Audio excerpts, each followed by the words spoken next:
Lalu saya diberitahukan bahwa jalan menuju surga itu katanya, kata mereka, itu kita harus berjihad di jalan Allah gitu kan.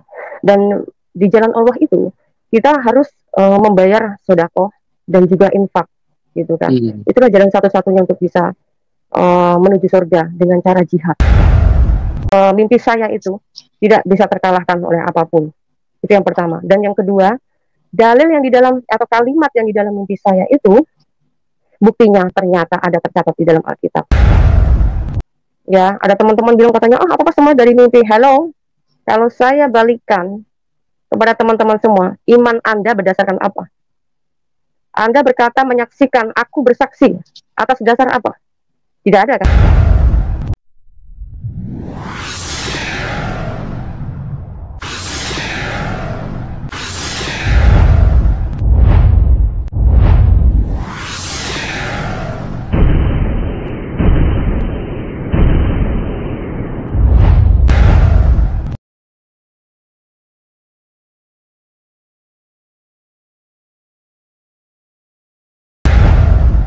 Puji Tuhan, pada malam hari ini Tuhan berikan waktu dan kesempatan kembali untuk saya bersaksi. Terima kasih juga untuk hal-hal yang Tuhan kasih buat setiap kita, yang adalah setiap nafas kehidupan yang Tuhan berikan kepada kita, beserta berkat-berkatnya. Untuk hal-hal yang membuat orang bisa menjadi percaya itu tidak mudah, dan tidak semudah yang kita bayangkan atau yang dipikirkan orang. Orang mudah sekali, kenapa bisa berubah menjadi Kristen? Tidak mudah, saudara. Sangat tidak mudah. Untuk meninggalkan kultus atau pemahaman di dalam agama semula, itu tidaklah mudah, begitu. Bahkan saya sendiri pribadi, tidak pernah berpikir sedikit pun bahwa ada agama lain selain agama Islam. Gitu ya. Hanya sedikit tahu dari pelajaran-pelajaran sekolah, ada 5 agama waktu itu, gitu ya. Tapi saya tetap berpikir bahwa satu-satunya yang benar adalah agama Islam yang penuh rahmatan lil alamin, begitu. Jadi mengenai hal saya ketika saya di dalam Islam, kenapa sampai Tuhan begitu luar biasa menjumpai saya secara pribadi, itu banyak hal yang saya lalui. Karena mungkin Tuhan sudah memilih saya dari awal sebelum saya ada, tetapi memang Tuhan izinkan saya harus melalui proses di dalam keluarga Islam saya, begitu. Jadi begini teman-teman, setiap manusia itu kan dikasih free will ya, atau kebebasan di dalam memilih, begitu, dari kodratnya manusia semula. Nah, tidak ada juga manusia yang bisa menentukan bagaimana dia harus hidup, tetapi untuk memilih hak tentang kepercayaan, itu masing-masing punya hak. Mau milih yang mana, mau milih yang baik atau mau milih yang tidak, itu adalah hak setiap kita. Jadi sebelum saya mengalami perjumpaan dengan Tuhan, dari awal hidup saya itu hanya dipenuhi dengan kecemasan saja, Pak. Kecemasan yang begitu tidak pernah ada titik temu untuk saya harus bisa mendapatkan suatu kepastian maupun jawaban. Tetapi seiring dengan berjalan waktu, saya pun, karena mungkin diri saya pribadi sangat peduli tentang keselamatan akhirat. Makanya saya tidak semudah untuk menerima setiap pengajaran-pengajaran. Apalagi yang pengajaran Kristen, katanya, kenapa saya begitu mudah menjadi Kristen? Tidak mudah, saya bilang. Karena begini, dari hidup saya, dari masa lalu saya, masa-masa di mana saya masih beragama semula, mohon maaf sebelumnya, saya tidak pernah menjelekkan agama Islam di sini sebelumnya ya teman-teman semua. Jadi ini saya menceritakan real tentang apa yang saya rasakan dan apa yang saya ketahui dan saya alami, begitu ya. Jadi ketika kita terus setiap hari hanya mengikuti ritual-ritual di dalam peribadatan, gitu ya, sholat 5 waktu contohnya, gitu, puasa, zakat, seperti itu hal-hal yang memang sudah saya lalui, begitu. Tetapi ada hal yang memang masih membuat saya ragu, gitu. Jadi membuat saya jadi bertanya-tanya, gitu ya. Apakah benar apa yang sudah saya lakukan ini bisa menyelamatkan saya dan bisa membawa saya ke surga, begitu. Bahkan saya sering bertanya kepada guru ngaji saya, ustadz saya, dan guru agama di sekolah saya. Saya sering sekali kritis untuk bertanya-tanya, begitu. Tetapi ketika saya banyak bertanya, sepertinya mereka ini jengkel karena saya banyak bertanya, gitu ya. Bahkan beberapa kali saya dibentak sama mereka karena saya terlalu banyak bertanya, gitu ya. Tetapi pikir saya juga tidak pernah berpikiran bahwa agama saya salah. walaupun ustadz saya, walaupun guru saya itu tidak bisa memberikan kepuasan atas pertanyaan saya tetap menganggap bahwa Islamlah yang benar. Dan saya hanya menganggap ustadz inilah yang kurang pengetahuan dan guru saya lah yang kurang pengetahuan, pikir saya seperti itu. Nah, berjalannya dengan waktu di usia remaja, sebenarnya saya harusnya sekolah gitu ya. Tetapi karena saya selalu melihat, oh, kakak saya setiap kali pulang dari Jakarta selalu membawa uang banyak, saya kepengen kerja gitu. Jadi saya akhirnya memutuskan saya untuk merantau, saya bekerja dan saya tidak melanjutkan sekolah menengah ke atas, dan saya lebih cepat mencari kerjaan, karena bagi saya nanti kalau udah umur segini nanti saya nggak sempat bekerja, nanti keburu orang tua saya nikahin saya, karena orang tua saya tuh apa, seperti pemikirannya orang-orang di sekitar di tempat saya itu usia-usia muda sudah pada dinikahkan gitu kan. Saya juga tidak mau seperti itu, makanya saya cepat pergi merantau juga. Saya juga bisa merasakan cari kerja, dan di situasi saya dalam pekerjaan, dalam masa-masa remaja saya, itu masa-masa pencarian jati diri ya Pak ya. Mencari kebenaran yang sejati atas apa yang selalu saya gumulkan selama ini juga begitu.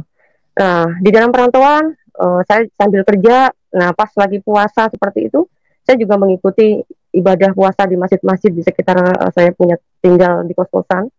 Dan saya juga sering suka bertanya sama ustadz, tapi saya selalu mendapatkan jawaban yang sama gitu.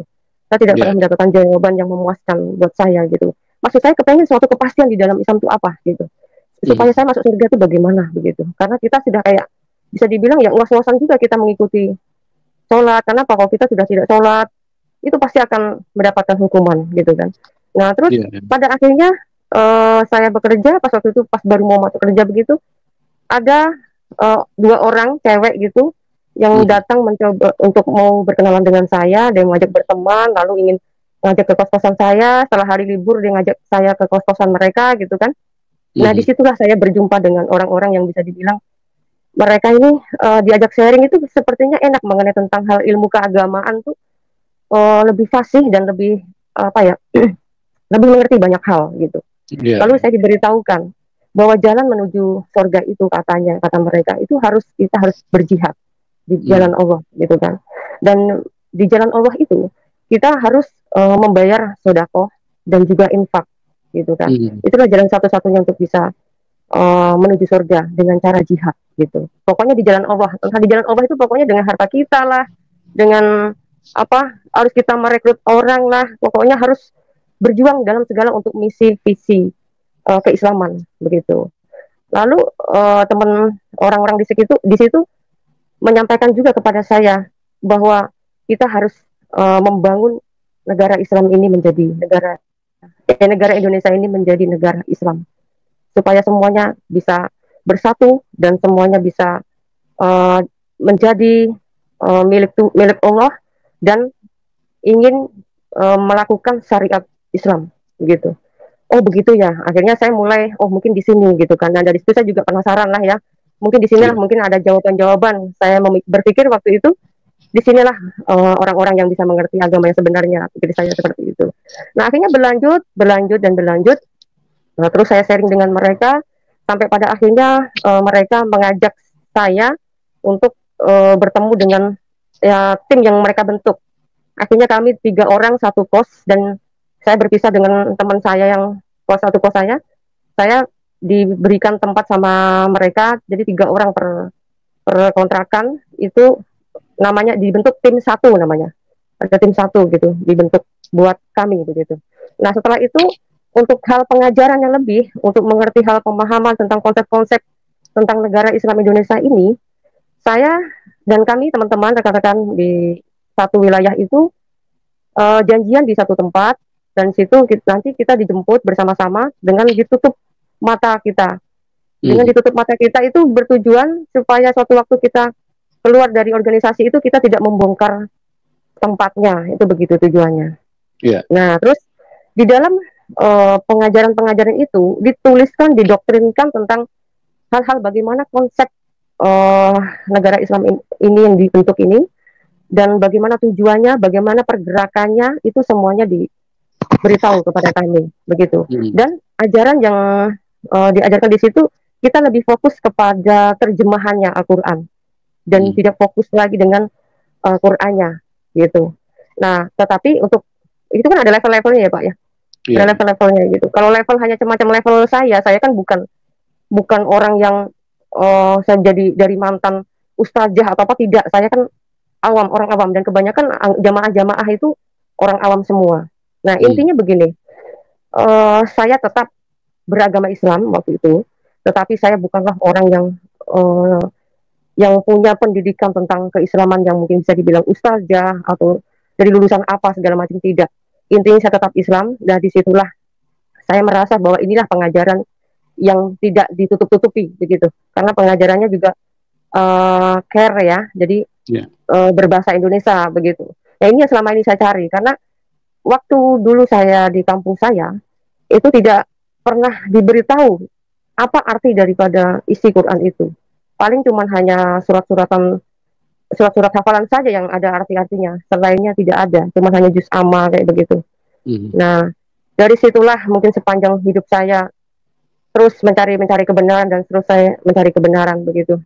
Tetapi Pak, setelah kejadian itu, keluarga saya puji Tuhannya itu tidak melepas saya begitu saja. Makanya Iya. mereka mencari saya dengan bantuan polisi Hmm. untuk menjemput saya. Dengan sekian proses lama mereka mencari keberadaan saya, akhirnya saya ditemukan. Dan setelah saya ditemukan itu, jelas ada ancaman saya untuk uh, saya keluar dari situ. Karena pada saat waktu saya pamit, waktu dipanggil sama keluarga saya dan polisi itu, kalau saya tidak mau dijemput, maka mereka akan melibatkan kepolisian dan pasti akan dibongkar, begitu kan. Terus Iya. akhirnya ketua tim saya manggil saya ke belakang, akhirnya ya udah, antum, saya tanya nih, antum mau niat mau balik ke sini lagi nggak? Karena pada saat itu saya masih masih terpengaruh dengan hal itu, ya saya dengan yakin ya saya bilang saya siap, saya akan balik lagi. Oke, kalau antum balik lagi berarti antum selamat. Tapi kalau antum tidak balik lagi, hati-hati, antum tidak akan selamat, bilang gitu kan. Nah, terus Hmm. oke, saya pasti akan balik begitu. Nah, setelah itu saya balik, dan barang-barang saya juga nggak saya bawa semua waktu itu. Saya sebagian Hmm. saja saya bawa pulang. Nah, sampai sempat loh Pak, di dalam kegiatan itu saya hampir saya mau dikirim ke Aceh Pak. Hmm. Jadi salah satu dari pimpinan saya memilih saya, satu-satunya perempuan, padahal yang lain tidak ada dipilih, tapi satu-satunya perempuan dipilih. Katanya, Fatimah, katanya, kamu nanti saya kirim ke Aceh ya, gitu. Jadi kamu nih memang suka ini kan, berantem kan, nah itu kamu cocok kamu nanti di sana. Karena memang masa remaja itu masa-masa gejolak, masa-masa mencari jati diri, jadi masa-masa yang sangat mudah dipengaruhi juga kali ya. Nah, Iya. nah setelah itu saya sudah pulang, dan saya udah di keluarga saya berusaha untuk memulihkan pemikiran-pemikiran saya yang selama ini bisa dikatakan mereka radikal, karena pengajaran Islam yang saya anut di keluarga saya itu bukan radikal. Keluarga saya tuh mengajarkan Islam liberal ya, lebih Iya. mengedepankan kebaikan-kebaikan saja gitu. Iya. Jadi menurut dia ini baik, ya itulah yang dilakukan begitu. Jadi sebenarnya nggak paham isi Qur'annya seperti apa, pokoknya jalani seperti nurani saja. Kalau ini nggak, bohong itu nggak boleh, mencuri itu nggak boleh, nipu itu nggak boleh, bla bla segala macam gitu. Pokoknya atas dasar nurani saja gitu. Nah, setelah itu karena tadi saya juga takut ancaman itu tadi, saya juga nggak mau melibatkan keluarga saya. Saya terpaksa saya pergi ke yayasan, dan saya bagaimana caranya saya untuk aman. Tapi Iya. saya tidak menceritakan tentang ancaman ini kepada keluarga saya. Yang jelas saya pokoknya pergi jauh-jauh. Saya pergi ke seberang pokoknya waktu itu. Nah, Iya. setelah pergi ke seberang selama 2 tahun, saya balik lagi. Balik lagi, aduh beneran nih saya dijodohin sama keluarga saya. Saya nggak mau. Pikir saya, Hmm. aduh terlalu banget sih. Keluarga saya mungkin udah nggak sayang lagi sama saya kali. Saya kepengen aman aja kok, susah amat gitu kan. Di sono nanti diancam, di sono saya capek kerja kayak begitu gitu kan. Saya kepengen nyaman di rumah, tetapi keluarga saya malah mau jodohin saya, kesel saya. Akhirnya, udah, saya dengan tekad nekat saya balik ke lokasi di mana saya dulu eh, apa namanya, saya mengalami tersesat itu gitu, mengalami masuk Hmm. di dalam organisasi yang terlarang gitu. Lokasinya tidak jauh lah dari situ, tetapi saya membekali diri saya.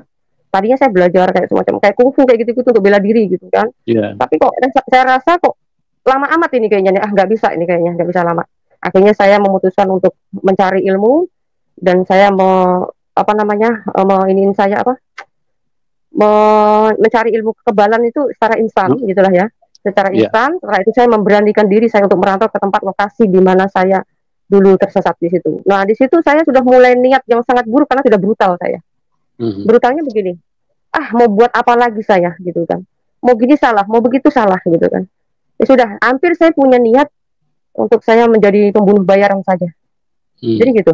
Jadi di dalam agama saya dulu, saya tuh seperti tidak punya arah tujuan. Karena bagi saya gini, kita mau sholat juga, mau puasa juga, mau zakat juga, tetap aja kita nggak dapat suatu kepastian surga ini. Saya lebih lebih kayak macam putus asa. Saya harus Iya. seperti apa? Orang hidup kok hampa banget saya gitu. Hidupnya begini. Saya lahir, saya gede dikit, dinikahin, setelah itu punya anak, setelah itu mati. Pikir saya hanya seperti itu kan. Wah, nasib Mhm. perempuan jelek banget. Akhirnya saya merubah penampilan saya, lebih semacam kayak laki saja. Saya berusaha belajar fisik lagi, dan saya, aduh, nggak karu-karuan gitu saya pokoknya. Jadi, saya senang berantem. Jadi mungkin pengaruh ilmu itu juga kali ya. Jadi kesannya kepengen selalu emosi dan marah. Jadi intinya Iya. begini Pak, di dalam kehidupan yang sebelum saya di dalam terang, saya begitu membabi buta, gitu. Tidak pernah Iya. ada jalan, karena tidak pernah ada yang namanya kepastian. Hidup saya Mhm. hanya galau saja. Nah itu tadi yang seperti yang saya utarakan di awal. Saya bukanlah orang yang semudah itu untuk menerima pengajaran, tetapi saya lebih kritis. Apakah Mhm. benar yang saya jalankan ini suatu kebenaran? Apakah Iya. yang saya lakukan ini benar-benar bisa membawa saya ke surga? Itu aja, karena saya takut saya masuk neraka gitu loh Pak. Karena di Iya. dalam ajaran saya dulu lebih dominan diceritakan mengenai tentang neraka gitu. Mhm. Mhm. Gitu. Ada teman Muslim yang sekarang lagi nggak percaya katanya dengan kata-kata saya, bilang katanya, kata siapa di dalam Islam menceritakan tentang neraka saja, buktinya tentang surga. Ayo, surga apa dulu? Bagaimana Mhm. wanita bisa masuk surga? Apakah ada penjelasan di situ? Ya kan? Nah, makanya belum kita menemukan suatu kebenaran, kita akan lebih mudah menyimpulkan sesuatu yang kita tidak tahu. Nah, Mhm. di sini letak saya terus, sebenarnya diri saya itu masih mencari jati diri, tetapi saya tidak pernah menemukan. Nah, di dalam kegalauan saya itu dan di dalam ketidakpastian hidup saya, uh, akhirnya disitulah Tuhan menjumpai saya, begitu. Tapi sebelum Iya. menjumpai saya, nah beberapa waktu itu ada, saya udah ceritakan ya Pak kesaksian saya. Iya. Iya. Jadi saya tinggal satu kos itu, ini perlu teman-teman mungkin entah teman muslim atau semua pemirsa yang di rumah ya, yang sampai salah Iya. paham lagi apa yang saya ceritakan. Karena kemarin ketika saya bersaksi itu orang membelokkan sesuatu fakta yang saya bicarakan, dibelok-belokkan ke sana kemari, dibilang saya mengaku orang Minang lah apa segala macam, padahal tidak pernah saya mengatakan itu. Dan di Mhm. dalam kos-kosan itu saya ini berdua dengan orang muslim ya, bukan dia di Iya. kos-kosan lain atau dia orang Kristen, bukan, dia sama-sama muslim seperti saya gitu. Nah, di dalam kos-kosan itu saya bersama dengan teman saya. Teman saya itu punya tunangan. Mhm. Tunangannya mungkin memang dia temannya, tunangannya itu orang Kristen gitu ya, dengar-dengar begitu. Tetapi kan saya tidak pernah mengenal secara pribadi mereka, urusan mereka lah gitu ya, itu masalah pacaran mereka begitu kan. Nah, terus akhirnya teman saya itu mungkin tahu karena saya kan gadis di situ. Saya diperkenalkan mungkin sama cowok yang sekarang udah menjadi suami saya ini.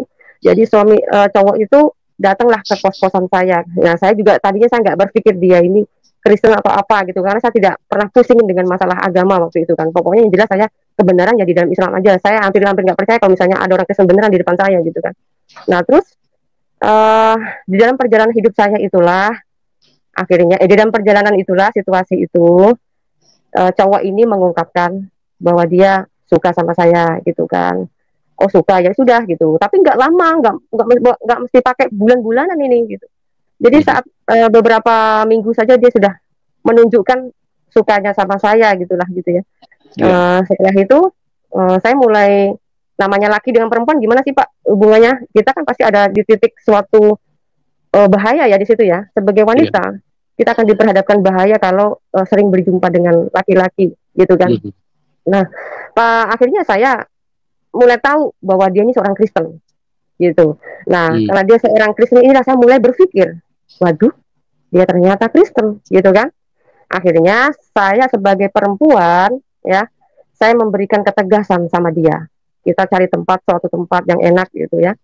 Iya. Saya meminta ketegasan dari beliau ini. Ya.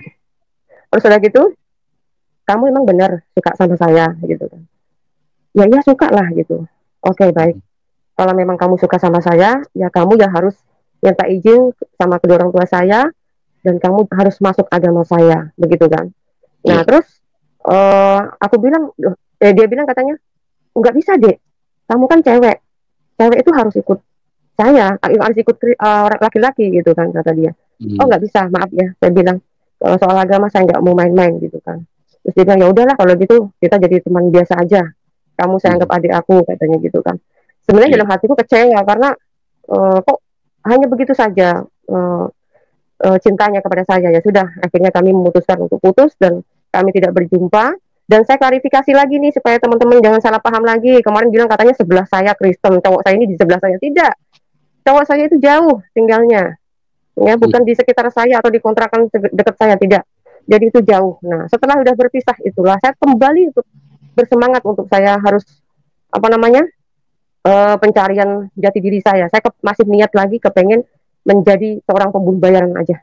Saya mungkin Ya. dengan begini saya dapat duit banyak. Cuman saya caranya bagaimana, melalui siapa gitu waktu itu. Nah, akhirnya ini singkat kata, terus akhirnya dalam gejolaknya saya dengan begitu apa nggak karu-karuan hidup saya gitu ya.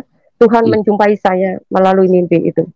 Ya. Nah, ini saya ceritakan awal perjumpaan saya dengan Tuhan Yesus melalui mimpi saya sama teman-teman. Jangan dikira di dalam mimpi apa semuanya semua serba mimpi.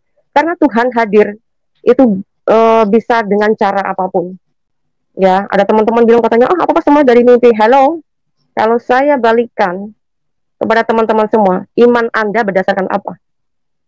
Anda berkata menyaksikan, aku bersaksi atas dasar apa? Tidak ada kan?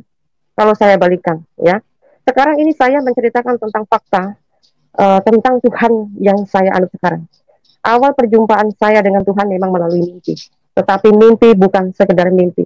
Karena kenapa saya katakan bukan sekedar mimpi? Buktinya dalil yang di dalam mimpi saya itu tidak bisa terkalahkan oleh apapun. Itu yang pertama. Dan yang kedua, dalil yang di dalam atau kalimat yang di dalam mimpi saya itu buktinya ternyata ada tercatat di dalam Alkitab. Nah, ini belum saya ceritakan ya teman-teman ya, proses awal mimpi saya. Jadi begini, sekarang saya ceritakan. Pada malam itu saya tidur. Nah, saya dalam keadaan saya tidur itulah saya bermimpi. Di situ saya melihat ada pohon rindang, ada rumput yang hijau, pokoknya indah tempatnya. Terus saya melihat ada orang yang berjubah dari jarak jauh, dekat pohon dan dekat domba-domba itu, dan saya dari sini. Lalu dari jauh itulah orang yang berjubah itu membuka tangannya lebar-lebar. Dia berkata, akulah jalan dan kebenaran dan hidup. Tidak seorang pun yang bisa datang ke rumah Bapa kalau tidak melalui aku. Nah, pada saat saya setelah mimpi itu, saya terbangun. Tapi saya hanya bangun, apa sih tadi? Ya sudahlah, saya yang cuma mimpi ini, saya tidak menghiraukan. Nah, ini yang harus bisa bedakan ya teman-teman ya. Orang bermimpi sekedar mimpi, mimpi bunga atau apa bunga mimpi atau apa itu berbeda. Kenapa sampai saya bisa terbangun? Itu artinya ada hal yang saya alami, entah itu mungkin bisa dibilang mimpi atau mungkin di luar alam sadar saya atau segala macam. Yang jelas ini seperti hal yang sangat jelas, tapi saya tidur gitu loh. Itu kenyataan yang saya alami. Nah, oke. Singkat katanya saya nggak mau pusingin. Nah, besok malamnya lagi saya bermimpi kembali di situasi yang berbeda, tetapi saya selalu diperlihatkan dengan simbol yang sama. Selalu ada pohon yang rindang. Pohon rindang saya lihat itu, terus di sebelahnya tuh ada anak tangga salib, ada anak tangga, itu anak tangga kan 7 ya Pak ya, anak tangga Ya. 7 gitu, naiknya. Dan di puncak tangga itu ada sebuah salib. Namanya di dalam mimpi betul ya, kata Alkitab ternyata ya, Ya. bahwa roh itu penurut, itu betul. Kita di dalam mimpi tidak bisa berontak kalau disuruh sesuatu gitu. Jadi saya lakukan, karena saya disuruh orang, saya suruh naik tangga itu 7 tangga. Setelah itu di puncaknya saya disuruh peluk salib itu, dan saya peluk, tiba-tiba berubah manusia. Saya langsung kaget. Terus dia berkata, akulah jalan dan kebenaran dan hidup. Tidak seorang pun yang bisa datang ke rumah Bapa kalau tidak melalui aku. Bahasa atau kalimat yang dia utarakan itu begitu lembut, tetapi menyejukkan, tetapi seperti hal ini loh yang saya cari selama ini, begitu. Akhirnya setelah kejadian, tapi di dalam wajah itu saya tidak tidak melihat wajah itu seperti yang digambar-gambar, itu tidak. Wajah itu pokoknya sulit saya mengatakan. Dia semacam kayak matanya pun mata kayak mata apa gitu, putih gimana gitu ya. Sulit sekali untuk saya mengungkapkan gitu. Nah, setelah itu saya terbangun. Nah, setelah mimpi yang saya kedua inilah saya mulai gelisah. Karena gini, mimpi yang pertama tadi kan kalimatnya sama, gitu kan. Mimpi yang kedua kalimatnya pun sama. Maksudnya sama dengan yang pertama tadi. Ini yang saya herankan. Tetapi yang saya herankan lagi, kenapa harus ada simbol salib? Nah, pikiran saya waktu itu, saya berpikir bahwa salib itu adalah Tuhannya orang Kristen, gitu. Saya tidak pernah tahu Tuhannya orang Kristen itu seperti apa gitu ya. Pokoknya tahu saya orang Kristen yaitu kafir, pokoknya gitu aja. Saya tidak paham yang namanya Yesus atau apa tuh saya tidak paham gitu ya. Yang jelas saya hanya menyimpulkan salib itu adalah lambang kekafiran. Waduh, tapi kok itu ada Tuhannya orang Kristen gitu. Jadi di sisi lain saya merasa inilah jawabannya saya cari. Dia bilang akulah jalan dan kebenaran dan hidup gitu loh. Sampai tidak seorang pun yang bisa datang ke rumah Bapa kalau tidak melalui aku. Itu hal yang apa ini suatu jawaban gitu. Tapi kok kenapa harus ada tanda salib? Nah, akhirnya saya pokoknya nyebut astagfirullahaladzim, astagfirullahaladzim. Saya baca-baca surat hafalan, surat-surat juz amma begitu ya. Dan saya selalu kalau sebelum saya membaca juz amma, selalu saya membaca Al-Fatihah lebih dahulu gitu. Karena itu memang sudah kebiasaan saya dari dulu. Karena bagi saya bacaan Al-Fatihah ada hal yang mutlak gitu. Kalau mau kita doa apapun selalu saya memakai surat Al-Fatihah dulu sebelum juz amma gitu. Nah, setelah itu kok semakin saya tolak dengan semakin saya membaca surat-suratan begitu, kok semakin terngiang-ngiang saja dengan kalimat cuma di dalam mimpi gitu loh. Cuma di dalam mimpi tetapi kok kayaknya jelas. Terus sudah gitu kok ini gimana di sisi lain tuh ini jawaban buat aku banget gitu. Tapi di sisi lain aduh ini kenapa kok mesti harus tandanya tanda orang kafir ini, salib itu yang jadi selalu saya masih bingung gitu kan. Nah, pada akhirnya tetapi ya di dalam agama saya dulu itu setiap kali kita dapat mimpi seperti itu Pak, itu wajib kita menolaknya. Karena kami mengimani bahwa mimpi-mimpi seperti itu, apalagi ada bau-bau kekafiran, itu berarti ada jin kafir yang mencoba untuk membawa saya pada kekafiran gitu kan. Makanya surat An-Nas itu sangat-sangatlah berarti. Nah, lebih gitu lagi itu ayat kursi.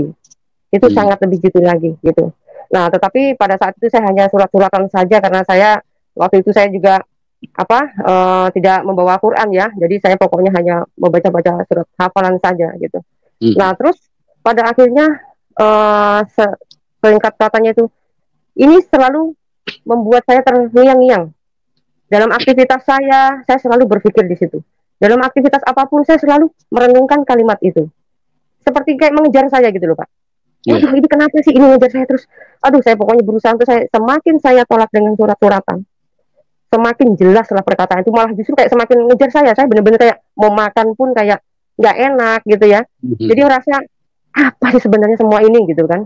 Sampai saya sholat tahajud segala macam untuk menghindari hal-hal yang menurut saya itu benar-benar nggak mungkin saya akan menjadi orang Kristen, nggak mungkin gitu. Nah, pada akhirnya sudah ini singkat kata proses 3 minggu saya benar-benar hampir gila Pak, hampir gila saya karena menolak kalimat itu gitu loh. Saya mau gimana lagi, saya baca-baca surat pun saya tetap tidak mampu untuk menolak maksudnya menghilangkan kalimat di dalam mimpi saya itu gitu ya. Pada akhirnya saya sudah pasrah, sudah kesel. Nah, teman saya satu kos-kosan ini saya ceritain lah, dia bilang, "Pi, kayak gitu. Ini di sini ada gereja di mana?" "Ada di sana Kak," gitu kan. "Tolong Pi, tunjukkan saya gereja karena saya kepengen meramal mimpi saya lah. Mungkin pendeta itu bisa meramal mimpi saya lah gitu kan. Karena saya mencari gereja itu bukan menjadi orang Kristen. Karena saya tersiksa, ya barangkali orang gereja itu atau orang Kristen, pendeta lah, saya tahu satu pendeta lah orang gereja gitu waktu itu. Pendeta itu pasti akan bisa meramal lah mimpi saya apa maksud dan maknanya gitu loh. Nah, setelah itu singkat katanya saya masuk gereja, akhirnya berdua saya juga satu kos-kosan sama saya itu akhirnya kita bergereja gitu. Nah, pas sudah ini hamba Tuhan tuh begitu welcome. Mereka melayani kami dan kami duduk bersama, terus saya ceritakan mimpi saya bla bla gitu kepada hamba Tuhan itu. Terus hamba Tuhan itu menunjukkan surat Injil, apa namanya, kitab Injilnya gitu. Setahu saya itu pokoknya kitabnya orang Kristen Injil. Saya nggak ngerti Alkitab, saya nggak ngerti apa namanya perjanjian lama, perjanjian baru gitu, nggak ngerti. Ya setahu saya kitabnya orang Kristen tuh namanya Injil begitu waktu itu. Nah terus saya tidak mau megang kitabnya orang Kristen itu dong, karena kebiasaan kami kalau misalnya membaca Al-Quran atau apa kan kita harus wudhu dulu gitu kan. Ini dia langsung begini tunjukkan suruh baca gitu ya. Tapi akhirnya saya nggak mau megang. Hamba Tuhan itu memutarkan kitabnya ke arah saya dan saya disuruh baca di Yohanes 14 ayat 6. Yeah. Saya begitu kaget Pak. Seumur-umur saya ya belum pernah ada saya membaca yang buru-buru membaca kitabnya orang Kristen loh. Saya nggak pernah tahu gitu loh. Dari mana coba? Sementara saya merantau tadi ke seberang, saya ketemunya orang Buddha gitu. Jadi nggak nyambung kan kalau mau orang Kristen. Nggak ada istilah saya ini pernah belajar Injil, nggak ada sama sekali. Orang ini saya orang awam, masih remaja pula ya kan. Jadi di tahun itu kan tidak ada yang namanya Google atau YouTube, itu tidak ada. Pokoknya intinya saya pure murni dapat mimpi, dan ternyata yang hamba Tuhan perlihatkan itu lah kok persis di dalam mimpi saya. Ini yang membuat saya semakin heran dan sangat kaget sekaligus shock gitu ya. Nah, hamba Tuhan itu nyerocos Pak, begitu banyak dia ngomong apalah, pokoknya saya nggak sedikit pun saya bisa mendengar dia ngomong apa. Karena mata saya, pikiran saya hanya fokus pada kalimat yang ada di dalam kitab itu. Kok bisa ya, bisa persis dalam mimpi saya, gitu kan? Saya pikir tadi saya sampai situ saya diramal mimpi saya. Oh artinya kalau kamu ketemu salib begini. Oh kamu kalau mimpi begini artinya begini. Saya pikir begitu.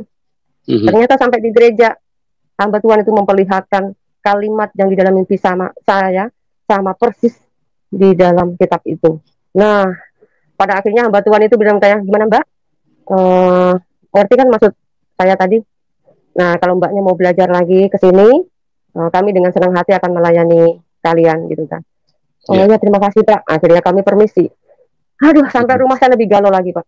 Sampai kos-kosan itu saya galau lagi. Galaunya begini. Wah, kok bisa ya? Dalam mimpi saya masih bertanya-tanya lagi gitu. Sedangkan itu kan cuma mimpi, kok bisa ada pokoknya kalau seandainya itu benar kebenaran di kitab orang Kristen, pasti ada jawaban yang lebih lagi dari itu, pikir saya begitu. Yang tadinya saya cuma hanya ya udahlah, udah nanya hamba Tuhan ya sudah selesai itu pulang. Tapi ternyata tidak bisa. Semakin saya diperlihatkan di kitab itu, saya semakin galau, semakin pusing, bahkan saya sampai benar-benar saya udah mengalami hal yang gimana ya? Tidak mungkin saya akan jadi Kristen, tidak mungkin, gitulah pokoknya waktu itu saya benar-benar tidak percaya dengan apa yang saya alami ini sendiri, gitu kan. Dan keluarga saya tidak ada yang satu pun yang beragama Kristen, tidak ada, bahkan sampai sekarang belum ada yang Kristen sama sekali. Jadi waktu itu sampai saya lakukan sholat tahajud, pokoknya saya berserah diri ya, pokoknya saya memohonkan bahwa Allah itu supaya menolong saya untuk saya tidak menjadi Kristen. Makanya terus ayat-ayatnya itu saya alunkan. Tapi Pak, ini fakta yang memang saya alami.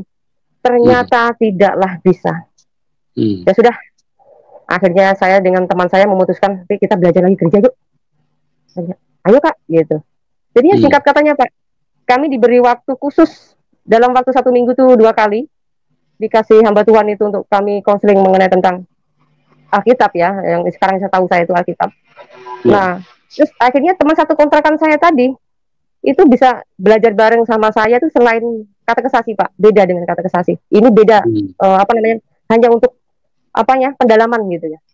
Terus saya udah pelajari Alkitab itu, wow, semakin bangga, semakin luar biasa gitu loh. Memang Alkitab ini memang bahasa Indonesia gitu loh. Itulah yang membuat saya dulu kayaknya, tapi namanya kitab kok bahasa Indonesia begini ya. Karena kultus yang saya imani selama ini namanya kitab itu yang harus unik gitu ya Pak ya, yang harus unik. Uniknya tuh mungkin bahasanya harus asing gitu loh. Jadi pemikiran saya sebenarnya ada 2 pemikiran yang nggak langsung saya pasti tiba-tiba saya menjadi Kristen atau percaya dengan Alkitab, tidak. Saya kenapa lebih heran dan lebih senang membaca Alkitab itu karena dari sejarahnya dulu Pak. Dari sejarahnya itu saya kok jelas ini di sini ya gitu. Terperinci ya di masa abad berapa ini di ini. Terus ini katanya ini di perjanjian lama, ini katanya ini perjanjian baru ini seperti ini, kayak gitu-gitu kan. Oh begitu ya, ditunjukkan sama hamba Tuhan itu tentang kitab ini kamu baca, kitab ini kamu baca. Ya walaupun nggak semua saya baca dulu waktu itu, hanya seberapa aja gitu. Tapi karena saya kepengen belajar terus, saya tuh pengen banget mempelajari terus Alkitab itu. Nah, pada akhirnya hamba Tuhan itu menanyakan kepada saya, tapi teman saya itu nggak sering full kayak saya ya. Kalau saya full datang terus, jadi dikasih jadwal itu saya datang terus. Kalau teman saya itu agak bolong-bolong datangnya. Nah, terus udah gitu, hamba Tuhan itu bertanya kepada saya, Mbak, gimana? Apa Mbak sudah yakin dengan Injil ini? Gitu katanya kan. Terus saya bilang, iya Pak, saya merasa yakin ini di sini satu kebenaran. Saya ngomong gitu kan. Ya udah, kalau gitu nanti Mbaknya pulang, tutup pintu, tutup jendela, terus berdoa, terima Yesus sebagai Tuhan dan Juru Selamat Mbak ya, bilang gitu. Oh iya Pak, saya akan lakukan gitu kan. Sampai rumah bener saya lakukan, tapi teman saya tadi nggak ikut ke kosan, dia pergi nggak tahu kemana. Katanya sih ke tempat cowoknya itu gitu. Saya pulang, saya alami sendiri tuh ya, saya pokoknya ngikutin apa yang tadi disarankan hamba Tuhan itu. Hamba Tuhan bilang begitu ya, saya tutup pintu, saya tutup jendela. Cuman saya bingung cara ritual doanya doang. Gimana ya doanya?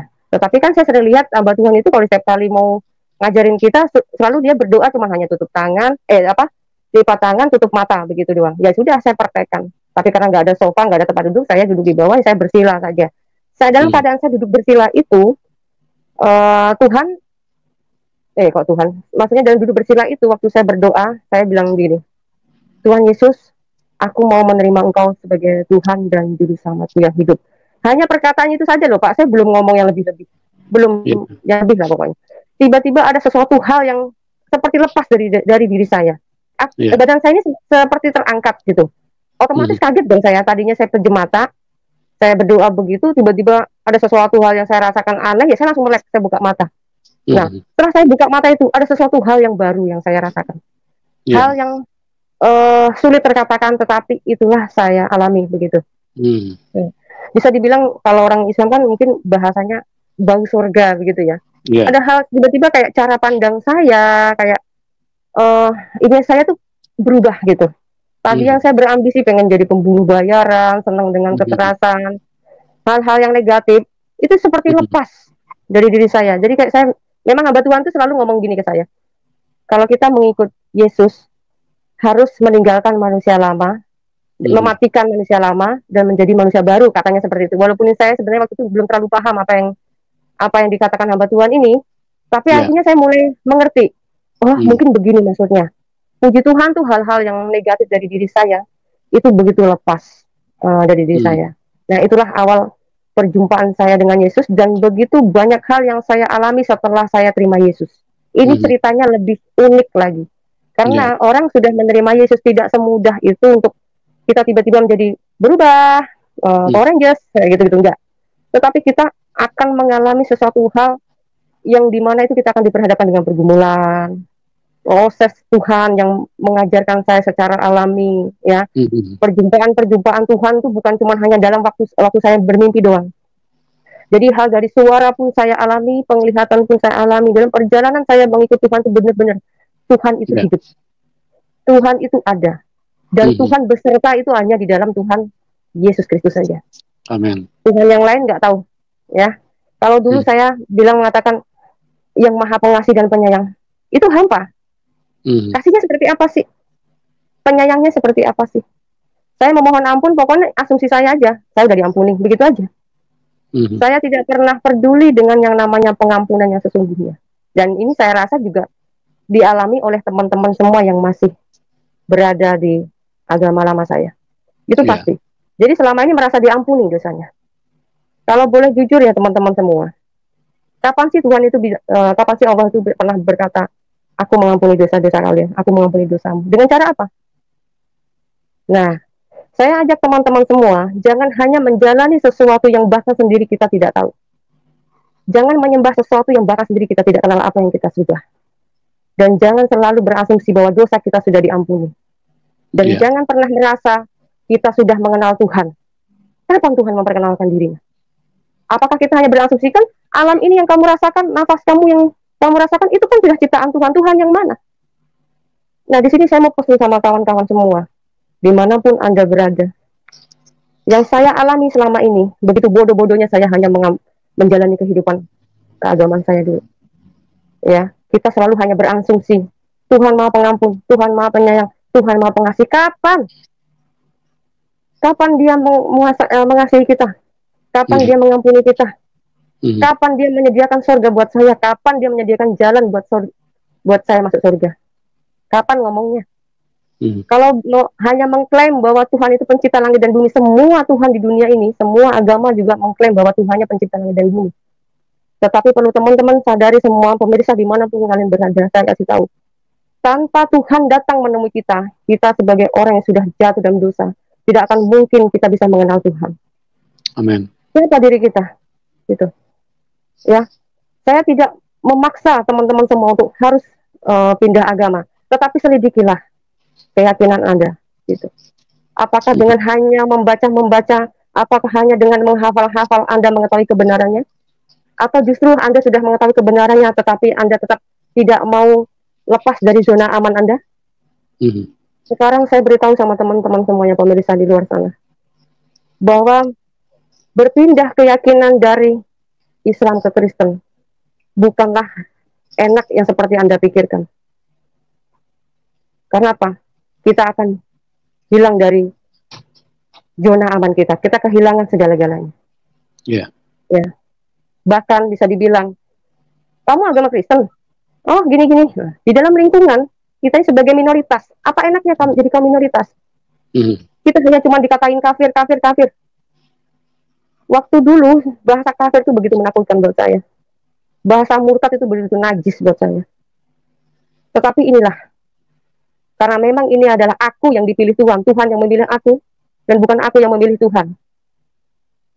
Tuhan yang memilih aku. Jadi apa yang kusangkakan dulu hal yang tidak baik, ternyata ini, puji Tuhan, saya justru bersyukur. Kalau saya murtad dari Tuhan yang tidak saya kenal. Sekarang saya kembali kepada jalan yang benar. Saya sering, Pak, ditawarin di WA sama teman-teman yang mualaf. Bilang gini katanya ke saya, kembalilah pada jalan yang benar, katanya, Pak. Yeah. Oh ya, jalan yang benar. Kebenarannya di mana? Siapa yang mengaku benar? Nggak mau jawab dia. Ya udah, akhirnya saya terus aja lanjutkan WA-nya. Saya kasih tahu Anda ya, saya gitu ya. Kalau kembali kepada jalan yang benar, itu artinya kamu harus kembali kepada ajaran yang terdahulu. Apa ajaran yang terdahulu? Ajaran yang sebelum kitab kamu ada. Itu baru disebut kembalilah pada jalan yang benar.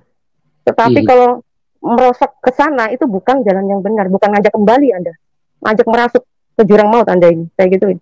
Dia nggak mau jawab pula, karena saya rindu banget nih berdiskusi dengan orang-orang seperti ini. Bicaranya hampa, Pak. Kenapa saya katakan bicara hampa? Hanya bisa bicara kebenaran yang mana?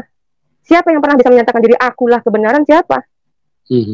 Mohon maaf ya, Nabi Muhammad SAW tidak pernah menyatakan akulah jalan, akulah kebenaran, dan akulah yang menanggung hidup kamu. Tidak pernah. Hanya Yesuslah yang berkata seperti ini dengan jelas. Ya, bukti nyatanya adalah saya seorang Muslim yang tidak pernah mengenal ajaran kekristenan, yang bahkan dulu saya membenci yang namanya kekristenan. Buktinya muncul di dalam mimpi saya 2 kali 2 malam, dan ternyata saya temukan di dalam kitabnya orang Kristen. Apakah teman-teman semua di sini tidak pernah mau berpikir? Apakah saya buat-buat? Terus apa untungnya saya membuat-buat?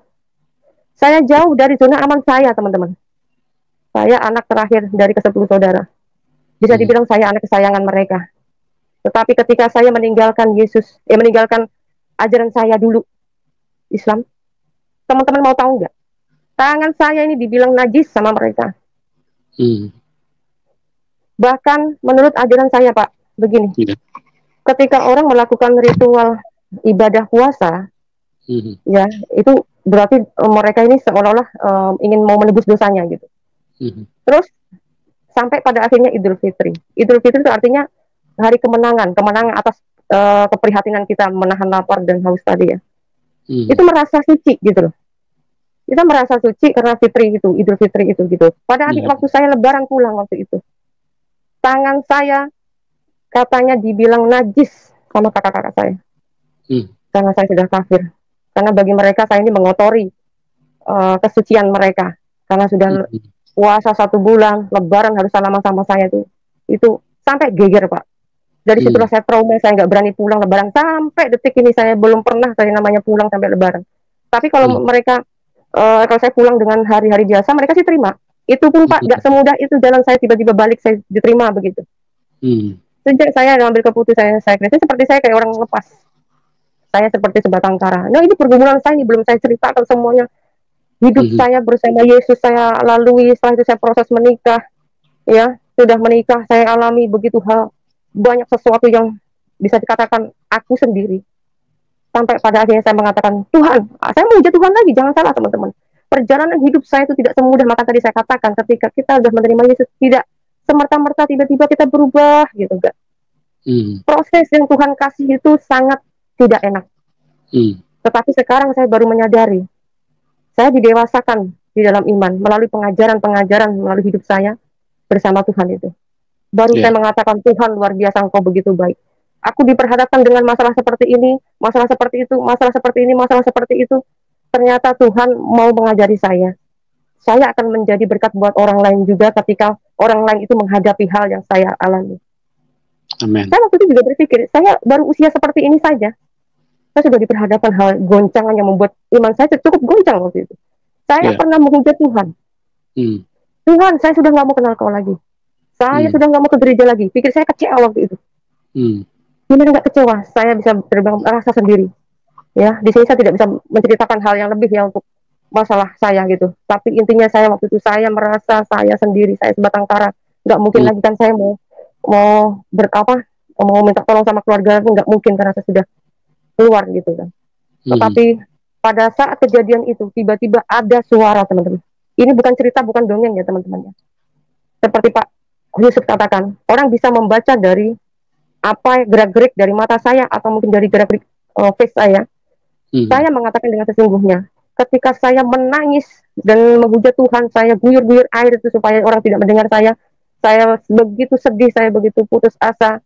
Tiba-tiba ada suara di telinga saya mengatakan, hai, Tuhan itu punya rencana indah loh buat kamu. Lalu saya, karena rambut saya sampai basah-basah itu, sampai saya buka-buka begini lagi. Pikir saya mungkin ada sekali lagi suara itu, gitu kan. Apa tadi suara itu, gitu kan. Suara itu kayak semacam gitu Pak, kayak speaker gitu ya, pakai alat suara gitu, tetapi keras, begitu jelas, tapi nggak tahu asalnya dari mana, saya nggak tahu. Saya begitu mencari suara lagi, tapi saya tidak menemukan lagi suara itu. Nah, dari situlah saya kayak semacam pergumulan yang tadi saya sedih, saya nangis, saya kayak tiba-tiba hilang sendiri. Saya tidak memikirkan saya tidak memikirkan lagi tentang kesedihan yang saya alami tadi. Itu ajaibnya. Suara yang langsung saya dengar tadi, apa ya maksudnya gitu. Karena bagaimanapun juga ya Pak ya, saya proses di dalam membaca Alkitab belum sempurna saya baca semua. Jadi saya belum ngerti ada ayat-ayat seperti itu tuh, saya belum gitu kan. Akhirnya saya diajak teman saya ngikutin ibadah komsel seperti itu ya. Nah, pas ada ibadah komsel itulah itu menceritakan tentang hal-hal yang soal rencana indah tadi gitu loh. Ini seperti suara yang saya dengar tadi. Jadi akhirnya saya menyaksikan apa yang tadi saya alami gitu. Nah itulah, ini baru belum seberapanya Pak, ketika saya sudah mengikut Tuhan dan sebelum mengikut Tuhan. Sebenarnya jalannya semuanya singkat, karena bagaimanapun juga durasi yang yang di dalam acara Bapak tentu terbatas ya Pak, yang nanti teman-teman juga jenuh semua dengar saya, karena banyak perjalanan hidup saya, mungkin di channel saya sendiri nanti akan saya ceritakan perjalanan hidup saya sudah mengikut Yesus gitu. Karena sekarang kan baru nerima Yesus, perjumpaan dengan Yesus seperti itu ya. Sebenarnya perjumpaan Yesus itu bukan hanya saat itu, tetapi perjalanan hidup saya, Tuhan itu benar-benar ada buat saya. Tuhan itu benar-benar menyertai saya, begitu luar biasa, begitu nyata. Dan saya juga pesan sama teman-teman semua, yang mungkin hari ini teman-teman semua yang masih yang mungkin belum nggak pasti atau mungkin hambar, ingatlah bahwa Tuhan itu selalu ada beserta kita. Kita tidak bisa melihat Tuhan, tapi Tuhan itu begitu peduli sama kita. Hari ini kalian akan diperhadapkan dengan hal-hal masalah yang membuat kalian akan menghujat Tuhan. Tapi ingatlah, ya, suatu saat Tuhan akan betul-betul berkarya buat Anda semuanya. Tetapi jangan lupa, andalkan Tuhan di dalam segala hal. Baca firman, doa, dan pujian. Itu adalah senjata-senjata di mana itu harus atau wajib diperlukan untuk kita orang-orang percaya. Karena itu adalah benteng buat iman kita, pengetahuan, bahkan karya keselamatan itu tidak akan lepas jikalau kita benar-benar mengandalkan Tuhan di dalam segala hal. Mengikut Tuhan memang tidak mudah, tetapi jika kita mengandalkan Tuhan di dalam segala hal itu, Tuhan akan beracara. Seperti itu Pak. Terima kasih Pak.